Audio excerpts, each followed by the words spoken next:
هلو، ازيكم عاملين ايه؟ يا رب تكونوا كويسين. فيديو النهارده هيكون على التونر للبشره. انا جربته. مش فاكره بصراحه اذا كنت انا اتكلمت عن التونر ده قبل كده ولا لا. بس حتى هنفترض ان لو انا اتكلمت عنه تسمعوا الفيديو للمره الاولى عادي ولا كاننا اتكلمنا عنه. بس اللي هيخليني يعني لو انا كنت اتكلمت عنه، لان بجد مش متذكره جدا انا اتكلمت عن التونر ده ولا لا. بس لو كنا اتكلمنا عنه وانا جاي اتكلم عنه تاني فتاكدوا ان التونر ده عاجبني جدا جدا جدا، فده هيخليني اتكلم عنه بدل مره 2 و3. فمش هطول عليكم، يلا بينا مع بعض نبدا الفيديو ونشوف ايه هو التونر التحفه قوي قوي قوي ده.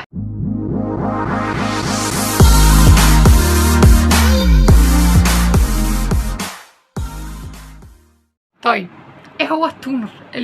التونر خدوا بالكم ايه هو التونر بتاعنا اللي هنتكلم عنه النهارده؟ هو التونر بتاع سيباكلور.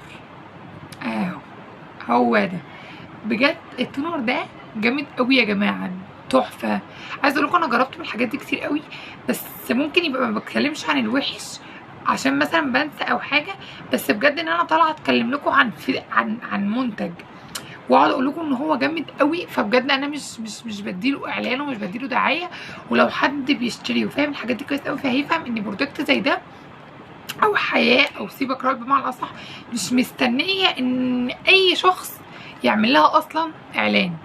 فبجد انا طالعه اقول لكم تجربتي لان هو حلو بجد، مش ان انا طالعه اتكلم عن اعلان او بعمل اعلان للمنتج خالص. انا جايه اقول لكم تجربتي انا في الاول وفي الاخر سواء بالحلو او بالوحش. طيب التونر ده لبشره ايه؟ التونر ده تستخدمه بشره دهنيه مختلطه. ما جربتش بشره جافه بصراحه ممكن يعمل معاها ايه، بس اللي جربته بشره دهنيه او بشره مختلطه فهيبقى معاه كويس قوي، هيبقى معاه كويس جدا يعني. التونر ده مكتوب عليه من ورا، دي حاجه بس يعني لسه لمحاها فيه اصلا، ان هو قابل للمسام الواسعه. قابل للمسام الواسعه، هو بجد يا جماعه تحفه للمسام، بجد تحفه للمسام. بس بلاش توقعاتنا او احتمالاتنا تجيب لنا ان انا واحده مسام وشي مفتوحه جامد قوي وعايزه استخدم لها تونر تتقفل مره واحده يبقى ما عنديش مسام. لا، هو بيقلل المسام بتاعت بشرتك قوي وبجد بيظبط مسام البشره جدا.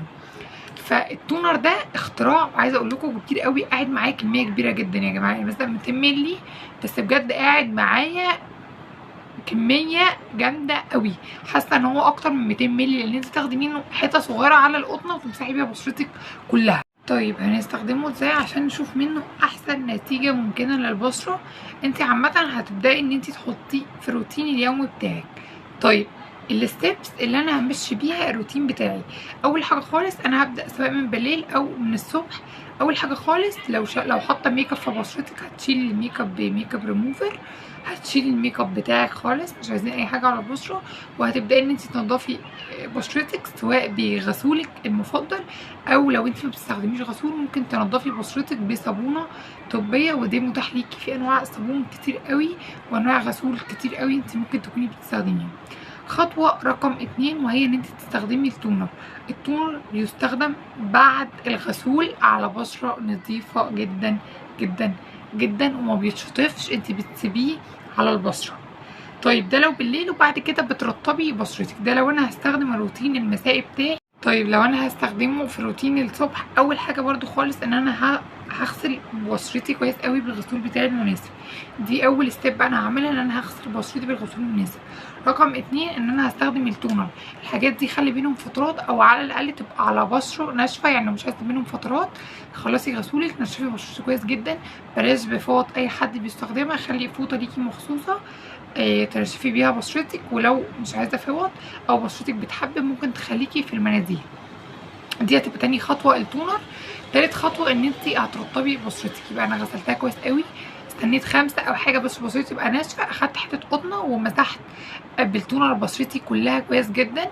بعد كده استخدمت المرطب. رقم 4 هستخدم الصن بلوك او الصن سكرين لو انت نازله الصبح. ومهم قوي يا جماعه في اي روتين ان احنا بجد ما ننساش الصن بلوك او الصن سكرين، عشان بشرتنا هتبوظ بجد، هتبوظ ومش هتشوفي نتيجه. الفكرة بقى من اي روتين ان احنا كل خطوة فيه او كل ستيب فيه او كل منتج فيه فهو مكمل للتاني. يعني انا مثلا انا لو استخدمت الغسول من غير ما استخدم تونر، الغسول ممكن يبقى بيفتح لي مسام بشرتي فانا ما بستخدمش تونر يقفل مسام بشرتي، وممكن انا استخدم غسول يبقى بينشف البشرة فما اجيش استخدمه مرطب، فاصبح ان انا بنشف بشرتي وبنضفها بس انا ما برطبهاش، يعني بشد منها حاجة وما بديهاش التانية. فاي روتين في العالم هو اسمه روتين، جاي من اسم هو روتين لان هو حاجات او هو خطوات او هو حاجات بتكمل بعضها. فضروري ضروري ضروري لو انت بجد عامله روتين لبشرتك كامل ما جاتش على تمن ان انت مثلا تجيبي له تونر او ان انت تجيبي صن بلوك، بيبقى في بدائل كتير قوي رخيصه. ممكن لو حاجه مش مناسباكي تشوفي لها بديل رخيص قوي. ف لو انت هتستخدمي روتين من الصبح ضروري ان انت تستخدمي صن بلوك، ما تأمنيش في الصن بلوك خالص، وبجد التونر ده هيبقى احسن تونر في فئه متوسطه كويسه.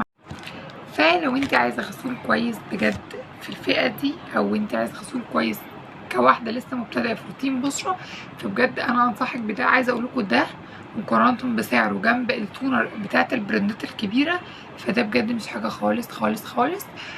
طيب لو انا الروتين كله بشكل عام مضايقني او حاسه ان ميزانيته كبيره، فقريب جدا هنزل لكل برودكت او كل منتج غالي حاجه بديله رخيصه، بحيث ان مش معنى ان انا ما معيش او ان انا الحاجات غاليه قوي دلوقتي فان انا ما معيش ان انا ما اروحش اعمل روتين لبشرتي واهتم ببشرتي.